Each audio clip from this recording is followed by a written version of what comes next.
Nama saya Jason Lim dengan NPM 2041176 dari kelas 1 MNMC. Nama saya Amelia Putri dari kelas 1 MNMC dengan NPM 2041173. Perkenalkan, nama saya Rico Martin, NPM 2041160 dari kelas 1 MNMC. Nama saya Andri Dermawan dengan NPM 2041184 dari kelas 1 MNMC.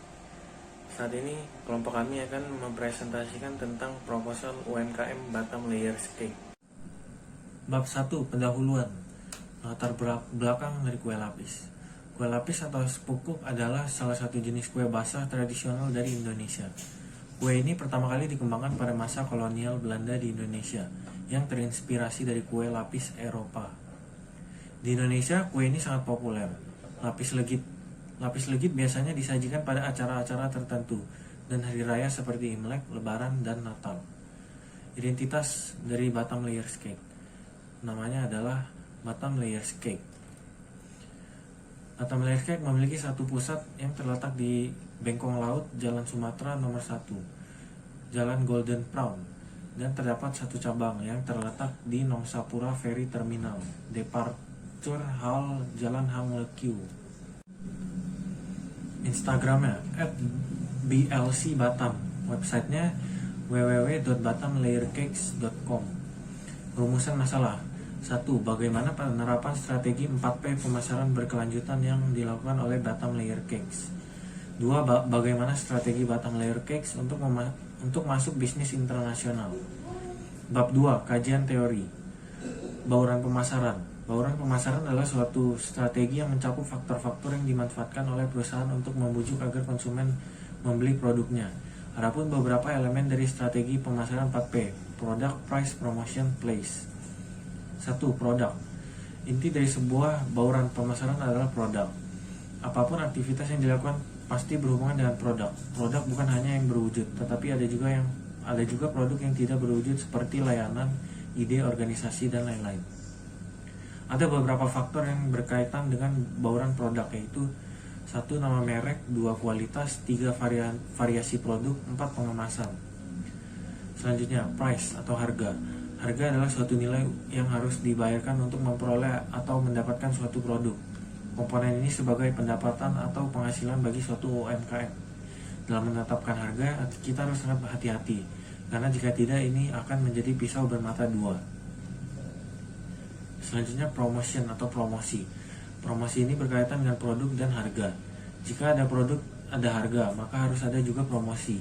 Ada dua tujuan dalam promosi ini. Pertama, memperkenalkan produk yang ingin kita pasarkan, dan kedua, kita membujuk agar konsumen membeli produk yang dipasarkan. Selanjutnya ada place atau tempat. Tempat atau distribusi ini sangat penting dalam mempertahankan loyalitas pelanggan. Semakin cepat kita mencapai target penjualan, maka akan semakin besar kemungkinan pelanggan akan puas dan dapat meningkatkan pelanggan yang loyal. Selain itu, tempat atau distribusi ini sangat penting untuk meningkatkan daya saing produk yang dipasarkan. Perilaku konsumen. Pengertian perilaku konsumen adalah suatu pihak pembeli berupa perorangan, kelompok maupun organisasi. Faktor-faktor perilaku konsumen. Dalam keputusan pembelian ada beberapa faktor, antara lain faktor sosial budaya, faktor sosial, faktor pribadi, faktor psikologis. Selanjutnya, keputusan pembelian. Adapun beberapa unsur yang menjadi bahan pertimbangan dalam keputusan pembelian, seperti pemilihan produk, pemilihan merek, pemilihan penyaluran, waktu pembelian, jumlah pembelian, metode pembelian.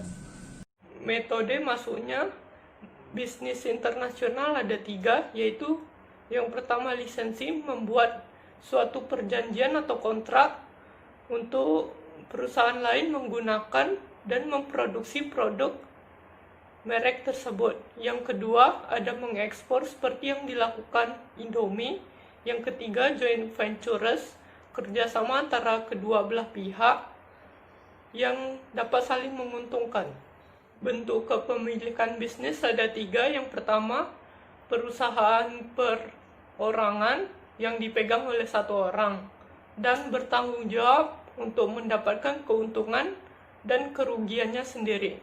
Kelebihannya salah satunya yaitu mudah dibuat dan mudah dibubarkan. Kekurangannya sulit untuk mencari karyawan. Yang kedua ada perusahaan persekutuan yang dipegang oleh dua atau lebih pihak yang bertujuan untuk mendapatkan profit. Kelebihannya yaitu saling melengkapi, kekurangan munculnya konflik antara pihak yang memegang perusahaan tersebut. Yang ketiga ada perusahaan perseroan. Bentuk kepemilikan ini dipegang oleh beberapa pihak tetapi diawasi oleh dewan direktur. Kelebihannya yaitu mudah memperoleh kredit dari bank. Kekurangannya yaitu proses pendirian memerlukan perizinan yang dimana sangat rumit. Strategi pemasaran melalui media sosial. Yang pertama ada menentukan target dan jenis media yang akan digunakan. Yang kedua, membuat konten yang seru dan kreatif. Yang ketiga, menggunakan hashtag yang benar dan tepat. Jenis penelitian ada dua, yaitu jenis penelitian kualitatif dan kuantitatif. Penelitian kualitatif ini cenderung menggunakan deskripsi, sedangkan penelitian kuantitatif cenderung menggunakan angka. Populasi dan sampel. Populasi itu seluruh orang yang ingin diteliti, sedangkan sampel itu sebagian dari populasi itu sendiri. Teknik pengambilan sampling ada dua jenis, yaitu probability sampling dan non-probability sampling. Probability sampling ini terdapat 5 metode. Yang pertama, pengambilan sampel secara acak sederhana. Metode ini digunakan agar setiap populasi memiliki kesempatan yang sama untuk dijadikan sampel. Yang kedua, pengambilan sampel secara acak sistematis. Pengambilan ini menggunakan interval. Yang ketiga, pengambilan sampel secara acak berstrata. Metode ini digunakan untuk tingkatan tertentu. Yang keempat, pengambilan sampel secara acak berdasarkan area. Metode ini diambil berdasarkan area tertentu. Yang kelima, pengambilan sampel acak bertingkat seperti provinsi, kabupaten. Terus ada non-probability sampling. Yang pertama, purpose sampling. Dalam metode ini, si peneliti telah menentukan kriteria responden yang ingin ia dapatkan datanya. Yang kedua, snowball sampling. Metode ini harus meminta responden pertama untuk dapat responden yang kedua. Yang ketiga ini ada accident sampling. Metode ini ditentukan tanpa sengaja. Jadi si peneliti itu mengambil sampel yang kebetulan ada pada waktu itu. Yang keempat, ada kuota sampling. Teknik ini digunakan untuk menentukan jumlah sampel yang ingin diteliti oleh si peneliti itu. Yang kelima, teknik sampel jenuh. Teknik ini digunakan kepada seluruh populasi karena jumlah yang terbatas yaitu di bawah 30. Pendekatan penelitian. Pendekatan penelitian yang kami gunakan yaitu pendekatan kuantitatif. Pendekatan kuantitatif ini digunakan untuk meneliti bauran pemasaran terhadap UMKM Batam Layers Cakes. Desain penelitian. Desain penelitian yang kami gunakan yaitu survei. Survei ini bertujuan untuk mengetahui persepsi konsumen terhadap bauran pemasaran yang dilakukan oleh Batam Layers Cake. Teknik sampling yang kami gunakan yaitu probability sampling jenis simple random sampling. Alasan kami menggunakan ini adanya keterbatasan dalam mengumpulkan data. Selain itu, metode ini menurut kami cukup efisien dalam mengumpulkan data. Teknik pengumpulan data, kami menggunakan angket.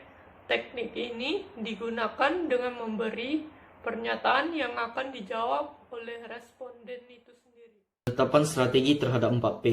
Yang pertama adalah produk. Produk mereka memiliki banyak varian rasa dan menggunakan resep tradisional khas Indonesia. Oleh karena itu banyak konsumen yang tertarik. Lalu yang kedua ada price. Penetapan harga yang dilakukan oleh UMKM ini cukup tinggi, tetapi itu karena kualitasnya yang tinggi sehingga konsumen juga mengerti dan berpikir bahwa harga juga sebanding dengan kualitas. Lalu yang ketiga ada place. Tempat yang dipilih oleh UMKM ini merupakan tempat yang strategis karena banyak wisatawan yang datang dan membeli produk tersebut untuk oleh-oleh. Lalu yang keempat ada promotion. Promotion yang dilakukan oleh UMKM ini cukup baik karena menggunakan media sosial sehingga semua konsumen dapat melihat informasi dan promosi yang mereka tawarkan. Analisis survei persepsi konsumen terhadap 4P. Yang pertama adalah analisis berdasarkan jenis kelamin.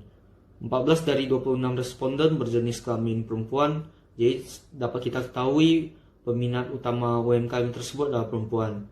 Lalu yang kedua adalah analisis usia. 16 dari 26 responden berusia kurang dari 20 tahun, jadi dapat kita ketahui bahwa peminat utamanya adalah kurang dari 20 tahun. Lalu yang ketiga ada pekerjaan. Berdasarkan hasil survei yang kita dapatkan, yang paling banyak adalah mahasiswa sebanyak 11 orang daripada pekerjaan lainnya.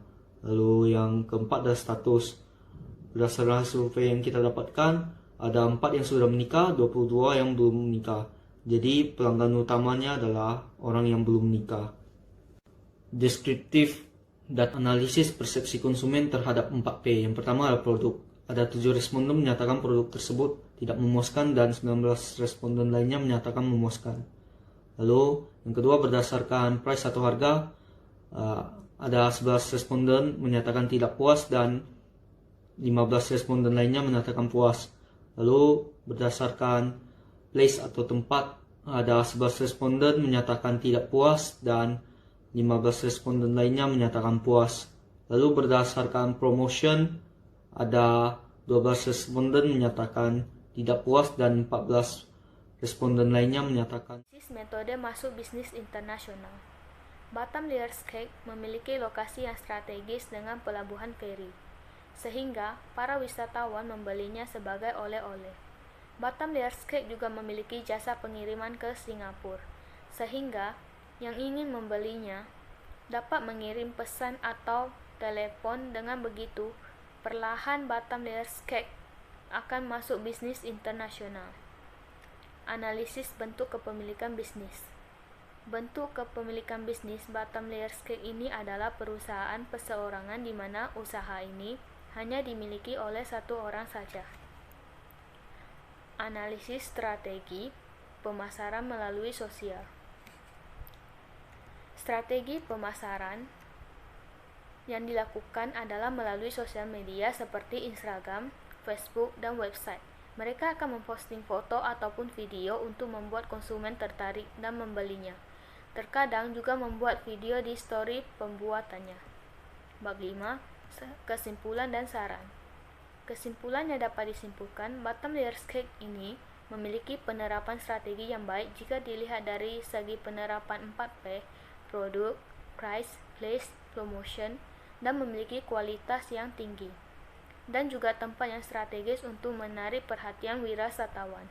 Batam Liars Cake juga menggunakan media promosi melalui sosial media, sehingga dapat memberikan informasi menarik produk yang dijual. Saran yang dapat diberikan adalah harus tetap konsisten menggunakan bahan yang berkualitas agar rasanya tidak berubah dan mengembangkan rasa yang unik, agar keunggulan yang semakin meningkat jika melakukan ekspansi ke luar negeri. Sarannya adalah menjalin kerjasama dengan tour guide, merekomendasikan produk. Dengan begitu, perlahan produk ini akan terkenal di luar negeri dan bisa membuka cabang baru di luar negeri. Sekian video presentasi dari kelompok kami. Mohon maaf jika ada kesalahan. Terima kasih.